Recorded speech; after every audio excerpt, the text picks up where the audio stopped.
trauma bonded to this book for real. And I love little bisexual ghosts.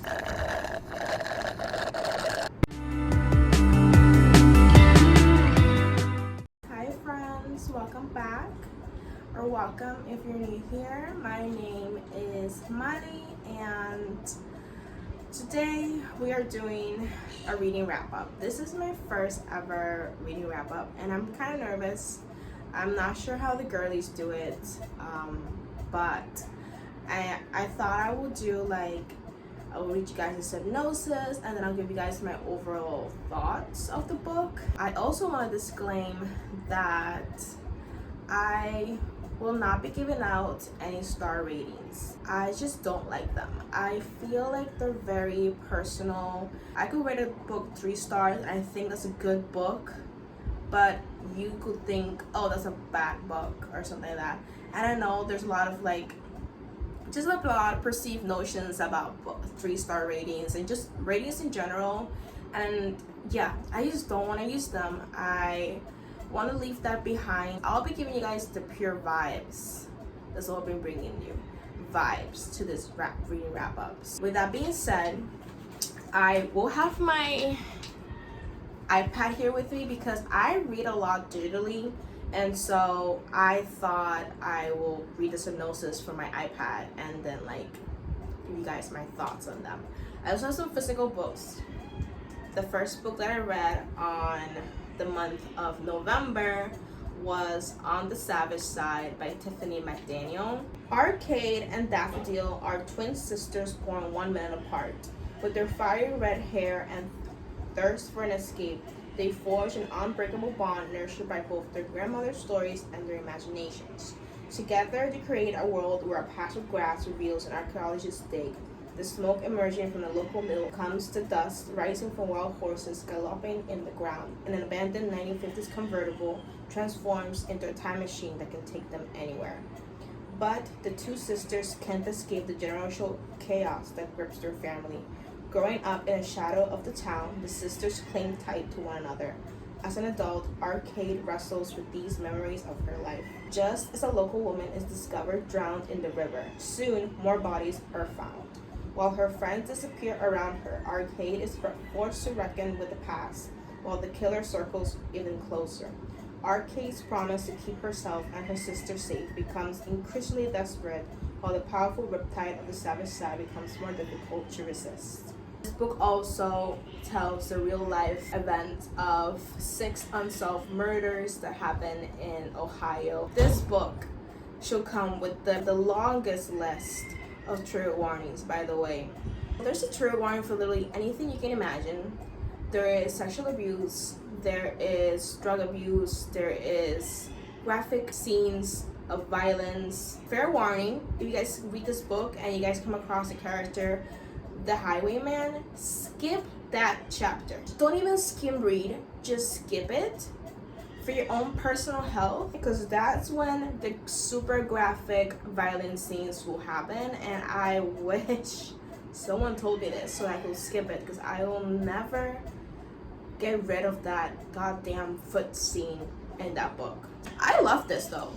I loved On the Savage Side. It was so graphic and so fucked up, but that was kept me going because I was really rooting for the twin sisters. They were just a product of their own, what they were born into. So growing up, they had a drug addict mother and aunt. They were pretty useless, so they basically raised themselves. Sometimes they would stay over at their grandma's house. He was the one who encouraged their creativity and their imagination, because their imagination allowed them to escape their really harsh reality. I'm trauma bonded to this book for real. It was a wild time.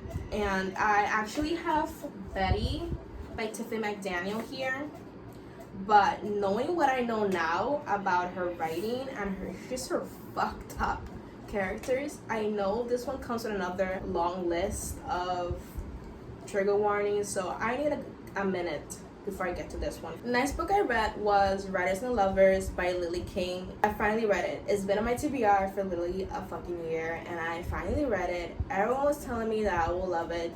It was the greatest book they ever read, and everyone was right. I love this one.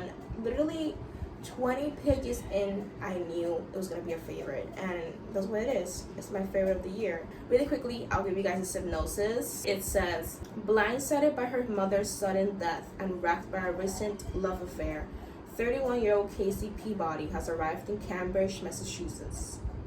Is that how you say that? I don't know. In the summer of 1997, without a plan beyond a determination to live a creative life. Written with King's trademark humor, heart, and intelligence, this is a transfixing novel that explores artistic passion, ambition, and the terrifying and exhilarating leap between the end of one phase of life and the beginning of another. Writers and Lovers is an unforgivable portrait of an artist as a young woman. This book was very much like a lost woman in her 30s, and she is grappling with grief. She's grappling with a recent heartbreak. So she has a lot going on for her. At the same time, she's trying to write a debut novel. At the same time, she's working as a waitress. So she is desperately trying to balance her life, her grief, and her creative side. And this is a book that I felt really close to my heart. I said this before because I read this for a reading vlog right here. Yeah, I said that I relate to Casey so much because her plight with trying to balance her creative side with her work life is something that I am going through right now. The writing in this, guys, is so phenomenal. Like, every single page I savored. I highlighted so many passages. Highlighting is something that I haven't done in a long time because I feel like it takes me out of the story a little bit, but I had to pause, read those passages, and grab a pen and highlight them because they were beyond gorgeous. I love this. I love this book. Like, it's a no plot, just pure vibes type of book, which is like my favorite. We get to know Casey a lot, and we get to explore her every thought. We just get to experience life with her, and it just made me reflect on my own life. And I love this. Honestly, if you have this on your TBR and you had it for over a year like I did, pick this up. It's so good. Literally, I finished this and I immediately ordered another book of hers. I ordered Euphoria. So when that comes in, I'll probably do a reading vlog actually. Who knows? Oh my god, I'm so thirsty. I'm only gone through 2 books. The next book I read was The Trio by Johanna Hedman. This one is another no plot, just vibes type of book. The blurb says, a deeply atmospheric debut novel about 3 young people testing the boundaries of intimacy. When Hugo takes a room in the house of one of Stockholm's wealthiest families, he unwittingly invites himself into the lives of people he will be unable to forget. Thora, a beautiful descendant of old money, and her childhood best friend August, who dreams of art.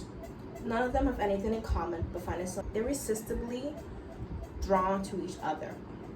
Decades later, a young woman shows up on Hugo's door in New York one morning, hoping to stay with him. She introduces herself as a child of Thora and August, and comes carrying questions about her parents that sent Hugo reeling back to his youth, to 2 euphoric summers in Stockholm, and people to whom he is now a stranger. So I also read this one on my last reading vlog, and I described this book as Sally Rooney-esque. So strikingly similar to the tropes that she uses, the miscommunication, the missed opportunities, the unsaid glances, unsaid things type of trope. It's like a huge messy love triangle. It's like a mashup of Normal People and Conversation with Friends all together. If you like Sally Rooney, you'll fucking love this one. I unfortunately don't. I don't like Sally Rooney. She's just a hit or miss author for me, you know. I thought Normal People was okay. I liked Conversation with Friends, and I fucking hated Beautiful World, What Are You? That was a waste of paper, a waste of trees. I thought The Trio was just okay. I liked it because I kept reading and I finished it, but I didn't think it was anything phenomenal. The next book I read was another Kindle read. It was Berlin by Bea Setton. When Daphne Ferber arrives in Berlin for a fresh start in a thrilling new city, the last thing she expects is to run into more drama than she left behind. Of course, she knew she'll need to do the usual. make friends, acquire lovers, grapple with German and a whole new way of life. She even expected the long nights gorged alone on family-sized jars of Nutella and the pitfalls of online dating in another language. The paranoia, the second guessing of every choice, the covert behaviors probably come with the territory. But one night, something strange, dangerous, and entirely unexpected intervenes, and life in Bohemian Kreuzberg certainly doesn't seem so cool. Just how much trouble is Daphne in, and who or what is out to get her? So by this synopsis, kind of misleading. I thought would be a lot more like mystery type of lit fic. It's more of just her trying to adjust to a new city and just trying to make a life for herself. Next, I read The Details by Iya Gerber, and this one, my second favorite of the month. A woman lies bedridden from a high fever. Suddenly, she is stuck with the urge to revisit a novel from her past. Inside the book is an inscription, a get well soon message from Johanna, an ex-girlfriend who is now a famous radio host. As the woman flips through the book, pages from her own past begin to come alive, with scenes of events and people she cannot forget. In addition to moments with Johanna, there is Nikki, the friend who disappeared years ago without a phone number or an address and no online footprint. Alejandro, who appears like a storm at precisely the right moment. And Brigitte, whose elusive qualities mask a painful secret. This one is a delicious character study. I absolutely adore character study type of books. I adore getting to know characters and their little quirks and their thoughts and what makes them messy, what makes them great, what makes them awful human beings. Like, I want to know their good habits and their bad habits. I want to know what type of furniture they have in their house. I want to know what they eat for a lazy meal. And this book gives me exactly that. I think you guys can hear the dogs. Like the blurb says, our main character is going through a pretty high fever, and it's that fever that makes her want to go back to the past. And we get to know 4 very influential people in her life and how they made her become the woman that she is.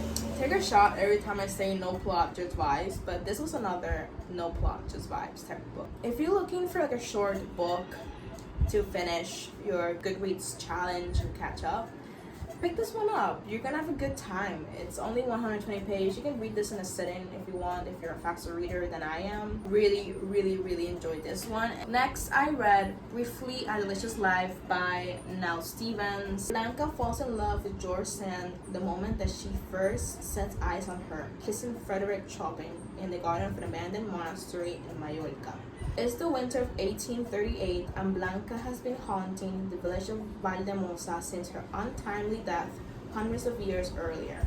And in all that time, she's never seen anyone like George, the striking woman in a man's clothing. The other villagers, however, are more alarmed and enchanted, and they soon become suspicious of George's dress, of the couple's foreignness, of Chopin's persistent and alarming cough, and of what exactly they're doing there. Again with the theme of me having books in my TBR for over a year, and then when I pick them up, they're absolutely perfect. I highly enjoyed this one. It was very atmospheric, very tender and heartwarming, and I love little bisexual ghosts. So the narrative goes back and forth between the present and the past, and it is in the past that we get to know about Blanca before her death, and then we get to know George, which is Blanca's love interest. Blanca is highly smitten with George. She is just absolutely fascinated by George's way of dress and her manners. George is also very advanced. She is a modern woman in a time when modern women were not appreciated. Her way of dressing like a boy, her crass attitude, her chain smoking ways ruffles a lot of feathers with people in society back then. But George doesn't give a fuck, and Blanca loves that. So when George moves in the Valdemosa monastery, Blanca takes it upon herself to look after George and her family, which consists of her sickly partner and her 2 children. We get to see George through Blanca's eyes, which is just a very tender sort of way of looking at a person. I really liked reading from Blanca's point of view. I thought she was so hilarious, honestly. Like, there's some scenes where she's been living at this monastery for years, and in the most recent time, it's taken over by this guy who like sort of acts like a landlord, and he rents out the rooms in the monastery to various people. Blanca absolutely hates that landlord. He is a disgusting human being. He takes advantage of minors, so she absolutely hates him. We love a revengeful feminist ghost. So the guy, the landlord, has a gluten allergy, and she sprinkles breadcrumbs all over his food. She's hilarious. She's hilarious. I love her. I had a blast with this one, honestly. I love this one. Also, I felt a lot for Blanca. Poor girl was only 14 when she had died, and she just wanted to live. When we read about how she died, I was so angry. I felt so much rage for her and for her plight. She was only 14, and of course she died by the hands of a man. I don't know if I should say that, I don't know, but she was just a little girl when she died, so she still had a lot of life that she wanted to live, and it was so bittersweet because obviously she can possess people as she's a ghost, but her way of possession is not demonic at all. So when she possesses somebody, she gets to experience life alongside them. She gets to taste whatever they're eating. She gets to feel the sun on their skin. She can traverse their memories. She can feel the love that they feel. She can feel hunger. She can feel desire. She was so voracious for life. Pick this up if you want a revengeful bisexual feminist ghost. The next book we read, These Violence Delights by micah nemerever. Micah nemerever. I don't know how you say that word. I can say November because it sounds like the word November. When Paul and Julian met as university freshmen in early 1970s Pittsburgh, they are immediately drawn to one another. A talented artist, Paul is sensitive and agonizingly insecure, incomprehensible to his working-class family, and desolate with grief over his father's recent death. Paul sees the wealthy, effortlessly charming Julian as his sole intellectual equal, an ally against the conventional world he finds so suffocating. He idolizes his friend for his magnetic confidence, but as charismatic as he can choose to be, Julian is also volatile and capriciously cruel, and admiration isn't the same as trust. As their friendship spirals into all-consuming intimacy, Paul is desperate to protect their precautious bond, even as it becomes clear that pressures from the outside world are nothing compared to the brutality they are capable of inflicting on one another.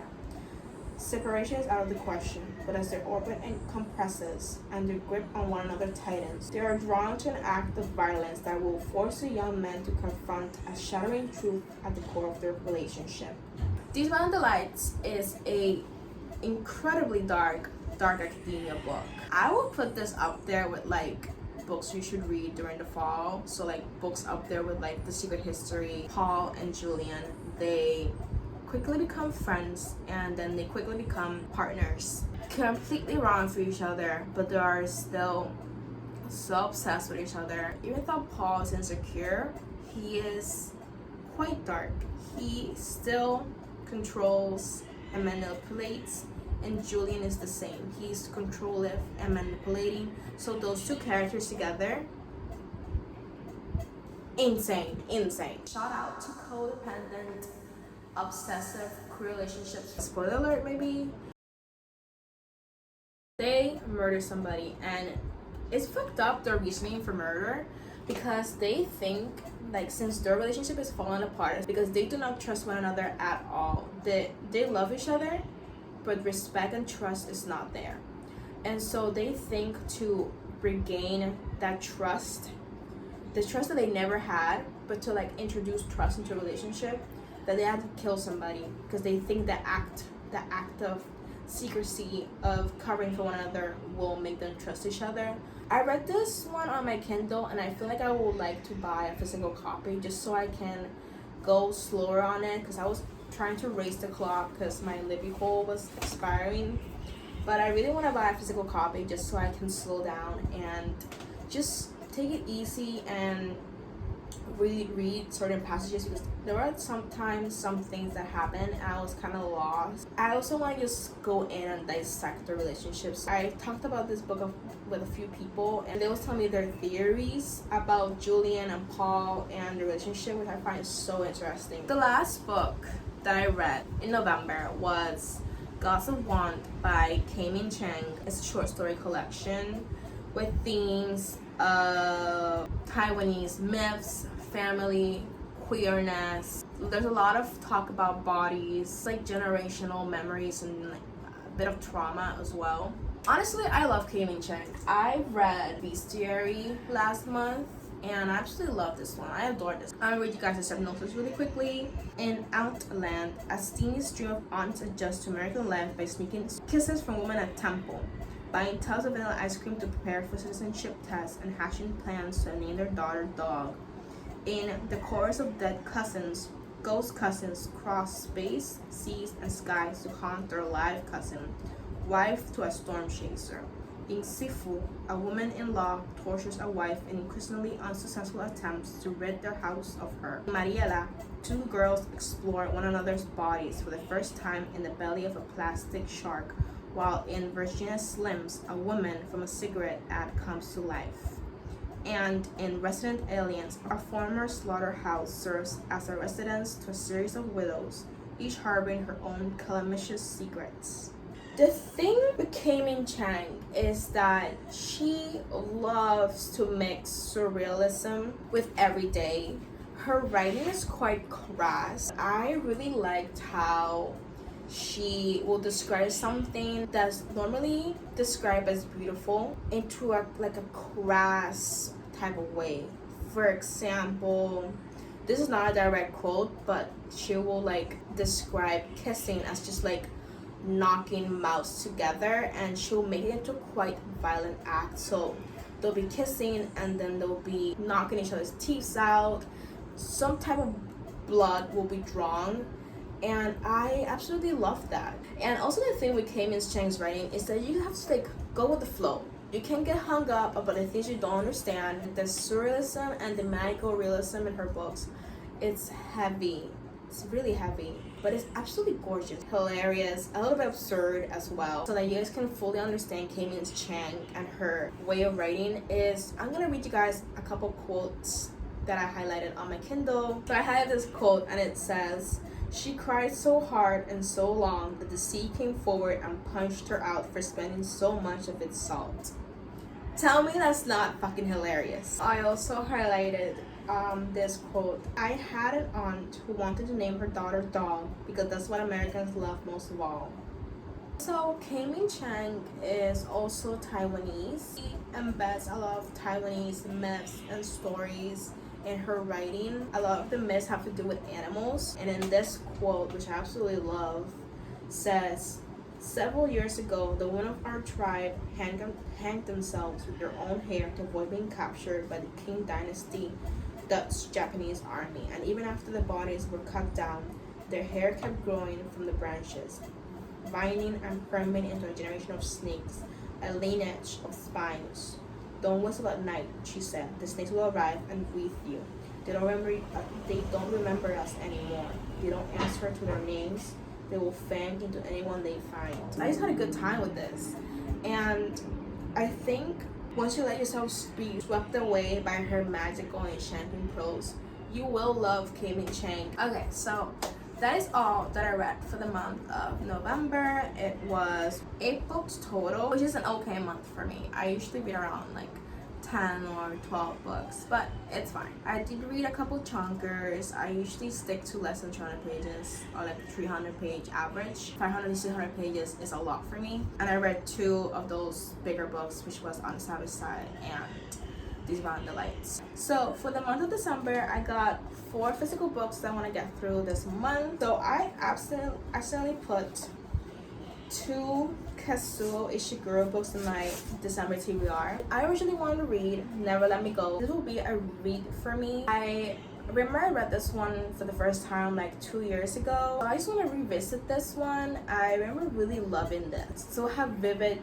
scenes in my mind from the first time I read this. And I think of it as a cozy read. I don't know. I just feel like Kazuo Ishiguro is very atmospheric. And oh, and if you guys don't know, this one is set in a boarding school in the English countryside. It's quite secluded, and we follow this bunch of kids who are in the boarding school, and we understand that they're different from everybody else just because everyone around them tells them so, that they have a higher purpose in life to fulfill.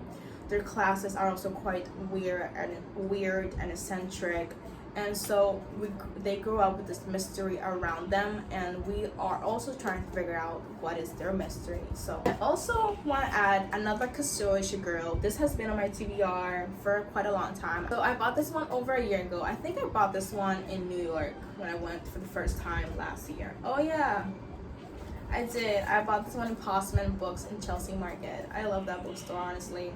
I guess I'm gonna have a Kazuo Ishiguro month. So all I know about this one is that we follow an AI, I think, and it's highly emotional. I think people said they cried to it. It sounds very pertaining to our times, to be honest, with the rise of artificial intelligence. So I think I will have a good time with this one. Kazuo Ishiguro is just a master in atmosphere and emotion. I also want to read The House Guest by Amparo Davila.